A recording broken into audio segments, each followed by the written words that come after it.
আসসালামু আলাইকুম রহমতুল্লাহি ওয়া বারাকাতুহু। আশা করি সবাই ভালো আছেন। আন্তর্জাতিক ব্রেকের একেবারে আমরা শেষ টাইমে চলে আসছি।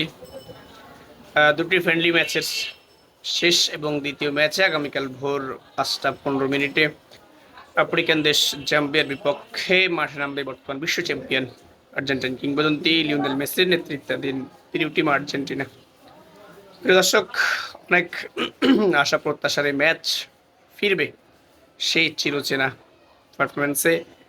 শুরুর একাদশে থাকছেন আর্জেন্টাইন কিংবদন্তি বিশ্ব চ্যাম্পিয়ন লিওনেল মেসি, যেটা Lionel Scaloni mister mastermind coach ইনি কনফার্ম করে দিয়েছেন গত রাত্রেই। এই ধারাবাহিকতায় আমরা অনেক আশা প্রত্যাশা নিয়ে বসে আছি যে ম্যাচে শেষ টার্মে লিওনেল স্ক্যালোনির অধীনে লিওনেল মেসির নেতৃত্বে ভালো একটা পারফরমেন্স করবে জাম্বিয়ার বিপক্ষে।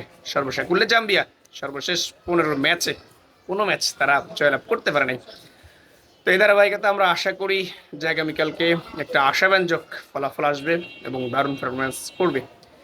এরপরে আমরা আরও একটা রিউমার পাইছি যে হন্ডুরাস এবং সার্বিয়ার বিপক্ষে বিশ্বকাপের আগ মুহূর্তে 6 এবং 9 জুন দুটো ফ্রেন্ডলি ম্যাচ হবে। এর আগে পরে আর কোনো ম্যাচ নাই। আগামীকালকের ম্যাচই শেষ ম্যাচ প্রিয় টিম আর্জেন্টিনার জাতীয় দল জার্সিতে। ধন্যবাদ সবাইকে, বেস্ট অফ লাক।